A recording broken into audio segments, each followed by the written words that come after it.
அடுத்ததாக மின்திறன். வேலை செய்யப்படும் வீதம் அல்லது ஆற்றல் செலவிடப்படும் வீதம், அதை வந்து நம்ம திறன் அப்படின்னு சொல்றோம். ஸோ நார்மலி திறன் அப்படிங்கிறது வேலை செய்யப்படும் வீதம் அல்லது ஆற்றல் செலவிடப்படும் வீதம். அதே மாதிரி மின்னாற்றல் நுகரும் வீதம் தான் மின்திறன். அதாவது அந்த மின்னாற்றல் எந்த அளவுக்கு வேலை செய்துள்ளது அல்லது அந்த மின்னாற்றல் எந்த அளவுக்கு செலவிடப்பட்டுள்ளது அப்படிங்கிறது அதனுடைய மின்திறன் சொல்றோம். மின்னாற்றல் வேற எந்த ஆற்றல் வடிவமாக மாற்றப்படுகின்ற வீதத்தை வந்து அது சொல்லுது அப்படின்னு சொல்லலாம். அதாவது மின்னாற்றல் வெப்பாற்றலாக மாற்றப்படுகின்ற வீதம் அந்த மாதிரி சொல்லலாம். இந்த மின்னோட்டத்தினால ஒரு வினாடியில் செய்யப்படும் வேலையினுடைய அளவை நம்ம மின்திறன் சொல்லலாம். நம்ம பயன்படுத்துகிற அந்த மின்னோட்டம் ஒரு வினாடியில அந்த மின்னோட்டத்தால எவ்வளவு வேலை செய்யப்படுதோ அந்த வேலையை வந்து அந்த மின்னோட்டத்துடைய மின்திறன் அப்படின்னு நம்ம சொல்லலாம்.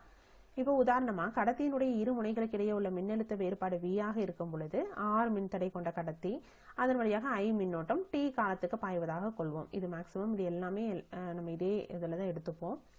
மின்னூட்டங்களை வந்து கடத்தியின் முனைகளுக்கு இடையே நகர்த்துவதற்கு, அதாவது ஒரு கடத்தியில இரு புள்ளிகளுக்கு இடையே உள்ள மின்னழுத்த வேறுபாடு வீண் எடுத்தோம் இல்லையா, அந்த இரு புள்ளிகளுக்கு இடையே அந்த மின்னூட்டங்களை நகர்த்துவதற்கு எவ்வளவு வேலை செஞ்சிருக்கணும் அப்படின்னு பார்த்தோம்னா அந்த மின்னழுத்த வேறுபாடு இன்டூ அது வழியா பாய்கின்ற கரண்ட் இன்டூ எவ்வளவு கால அளவுக்கு பாய்ஞ்சிச்சு T. இப்ப இதனுடைய பெருக்க பலன் தான் அந்த வேலைக்கு சமம். அப்ப மின் திறன் அப்படிங்கிறது என்ன இருக்கணும், வேலை செய்யப்படும் வீதம்னு சொன்னோம். அப்ப இந்த வேலை W divided by T. So VIT divided by T. So T ரெண்டும் கேன்சல் பண்ணிட்டோம்னா V into I அப்படின்னு கிடைக்கும். எனவே மின்திறன் அப்படிங்கிறது ஒரு கடத்தியினுடைய மின்திறன் அப்படின்னு எடுத்தோம்னா அந்த கடத்தியின் இரு புள்ளிகளுக்கு இடையே உள்ள மின்னழுத்த வேறுபாட்டிற்கும் அந்த கடத்தியின் வழியே பாய்கின்ற மின்னோட்டத்திற்கும் உள்ள பெருக்க பலன் தான் வந்து என்னன்னு பார்த்தோம்னா அதனுடைய மின்திறன். எனவே P is equal to V into I.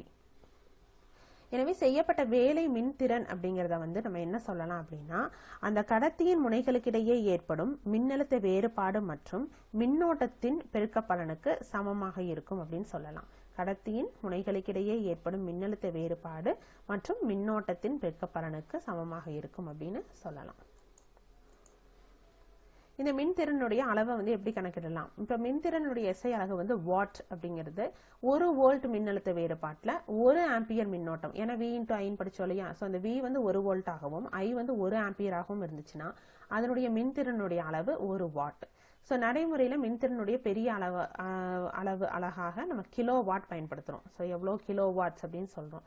அப்புறம் இன்னொன்று ஹார்ஸ் பவர் அப்படிங்கிறது கேள்விப்பட்டிருப்பீங்க இல்லையா, HP, அதாவது குதிரை திறன் அப்படிங்கிறது என்னன்னா FPS, அதாவது ஃபுட் பவுண்ட் அண்ட் செகண்ட் அலகுமுறை அல்லது ஆங்கிலேய அலகுமுறையில மின்திறனை அளவிடுவதற்கு பயன்படுகிறது.